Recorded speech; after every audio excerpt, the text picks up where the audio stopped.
ರಾಜ್ಯದಲ್ಲಿ ಮೈ ಕೊರೆಯುವಂತಹ ಚಳಿಯ ಪ್ರಮಾಣ ಇನ್ನೂ ಹಾಗೆ ಇದೆ. ಸಾಮಾನ್ಯವಾಗಿ ಈ ಜನವರಿ ಸೆಕೆಂಡ್ ವೀಕ್ ಕಾಲಿಡ್ತಾ ಇದ್ದ ಹಾಗೆ ಚಳಿ ಪ್ರಮಾಣ ಸ್ವಲ್ಪ ಕಡಿಮೆ ಆಗಬೇಕು, ಬಟ್ ಹಂಗೆ ಆಗ್ತಾ ಇಲ್ಲ ಈ ಸಲ. ಇದರ ಪರಿಣಾಮ ಏನು? ನೇರವಾಗಿ ಜನರ ಆರೋಗ್ಯದ ಮೇಲೆ ಪರಿಣಾಮಗಳಾಗ್ತಾ ಇದೆ. ಆಸ್ಪತ್ರೆಗೆ ಸೇರೋರ ಸಂಖ್ಯೆ ಜಾಸ್ತಿ ಆಗ್ತಾ ಇದೆ. ಅದರಲ್ಲೂ ಈ ಬೆಳಗಿನ ಶಿಫ್ಟಿಗೆ ಬರೋರಂತೂ, ಟೂ ವೀಲರ್ನಲ್ಲಿ ಬರೋರಂತೂ ಬೈಕೊಂಡು ಓಡಾಡೋಂಗೆ ಆಗ್ಬಿಟ್ಟಿದೆ. ಬನ್ನಿ, ಡೀಟೇಲ್ಸ್ ಇದೆ ನೋಡಿ. ರಾಜ್ಯದಲ್ಲಿ ಚುಮು ಚಳಿಗೆ ಜನ ಹೈರಾಣ. ಹವಾಮಾನ ವೈಪರೀತ್ಯ, ಸಾಂಕ್ರಾಮಿಕ ರೋಗದ ಕಾಟ, ಶೀತ ಜ್ವರಕ್ಕೆ ಬೇಸತ್ತು ಆಸ್ಪತ್ರೆಯತ್ತ ಜನ. ರಾಜ್ಯದಲ್ಲಿ ಚಳಿಗಾಲ ಆರಂಭವಾಗಿದ್ದೇ ತಡ. ಇಷ್ಟು ವರ್ಷಗಳಲ್ಲಿ ಕಾಣದಂತಹ ಚಳಿಯ ಪ್ರಮಾಣ ಈ ವರ್ಷ ಕಾಣ್ತಿದ್ದೇವೆ. ಜೊತೆಗೆ ತುಂತುರು ಮಳೆ ಬೇರೆ. ಸುಡು ಬಿಸಿಲು ಇದ್ದಾಗ ಯಾಕಾದ್ರೂ ಬೇಸಿಗೆ ಬಂತಪ್ಪ ಅಂತ ಹೇಳ್ತಿದ್ದ ಜನ ಇದೀಗ ಚುಮು ಚಳಿಗೆ ಸುಸ್ತಾಗಿ ಹೋಗಿದ್ದಾರೆ. ಇದರ ಜೊತೆಗೆ ಇದೀಗ ಚಳಿಯ ಕಾರಣದಿಂದ ಸಾಂಕ್ರಾಮಿಕ ಕಾಯಿಲೆಗಳು ಕೂಡ ಜನರನ್ನ ಕಾಡುತ್ತಿದೆ.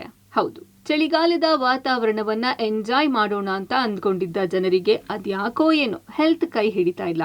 ದಿನ ಕಳಿತಿದ್ದ ಹಾಗೆ ಥಂಡಿ ವಾತಾವರಣಕ್ಕೆ ಸಾಂಕ್ರಾಮಿಕ ಕಾಯಿಲೆಯೂ ಹೆಚ್ಚಾಗಿದೆ. ಮೋಡ ಕವಿದ ವಾತಾವರಣ, ಚುಮು ಚಳಿ, ಜೊತೆಗೆ ಆಗಾಗ ಬರುವ ಮಳೆರಾಯ ಜನರ ಆರೋಗ್ಯ ಕೆಡಲು ಕಾರಣ ಆಗ್ತಾ ಇದೆ.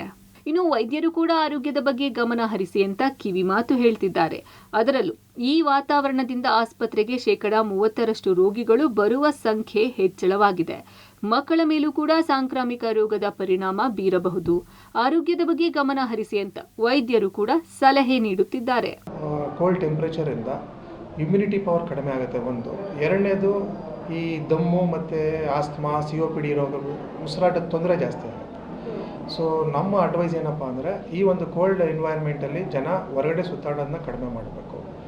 ಹೋಗಲೇಬೇಕು ಅಂತ ಒಂದು ಪರಿಸ್ಥಿತಿ ಬಂದರೆ ಉಲ್ಲನ್ ಕ್ಲೋತ್ಸ್, ವಾರ್ಮ್ ಕ್ಲೋತ್ಸ್ ಹಾಕ್ಕೊಂಡು ಓಡಾಡಬೇಕು. ಆಮೇಲೆ ಜಾಸ್ತಿ ಕ್ರೌಡ್ ಇರೋವಂಥ ಕಡೆ ಹೋಗೋದನ್ನ ಅವಾಯ್ಡ್ ಮಾಡಬೇಕು. ಹೊರಗಡೆ ಔಟ್ಸೈಡ್ ಫುಡ್ ತಿನ್ನೋದನ್ನ ಕಡಿಮೆ ಮಾಡಬೇಕು. ಎಸ್ಪೆಷಲಿ ಕೋಲ್ಡ್ ಆ್ಯಂಡ್ ಆಯಿಲಿ ಐಟಮ್ಸ್ನ ಅವಾಯ್ಡ್ ಮಾಡಬೇಕು.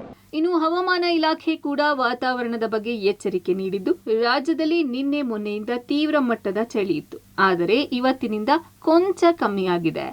ವಾತಾವರಣದಲ್ಲಿ ಸಾಕಷ್ಟು ಬದಲಾವಣೆಗಳು ಆಗ್ತಾ ಇದೆ. ಹಾಗಾಗಿ ತಮ್ಮ ಆರೋಗ್ಯದ ಬಗ್ಗೆ ಕಾಳಜಿ ವಹಿಸಿ ಅಂತ ಹವಾಮಾನ ಇಲಾಖೆ ಕೂಡ ಮುನ್ಸೂಚನೆ ಕೊಡ್ತಾ ಇದೆ. ಒಟ್ಟಾರೆಯಾಗಿ ಸಿಲಿಕಾನ್ ಸಿಟಿ ಬೆಂಗಳೂರು ಸೇರಿದಂತೆ ರಾಜ್ಯದಲ್ಲಿ ಚಳಿಗಾಲದ ಫೀಲ್ ಇದ್ದು, ಮುಂದಿನ 1 ವಾರದವರೆಗೂ ಕೂಡ ಹವಾಮಾನ ವೈಪರೀತ್ಯ ಇರಲಿದೆ. ಹಾಗಾಗಿ ತಮ್ಮ ಆರೋಗ್ಯದ ಬಗ್ಗೆ ಗಮನ ಹರಿಸುವುದು ಉತ್ತಮ. Maruti Belluru, public TV, Bengaluru.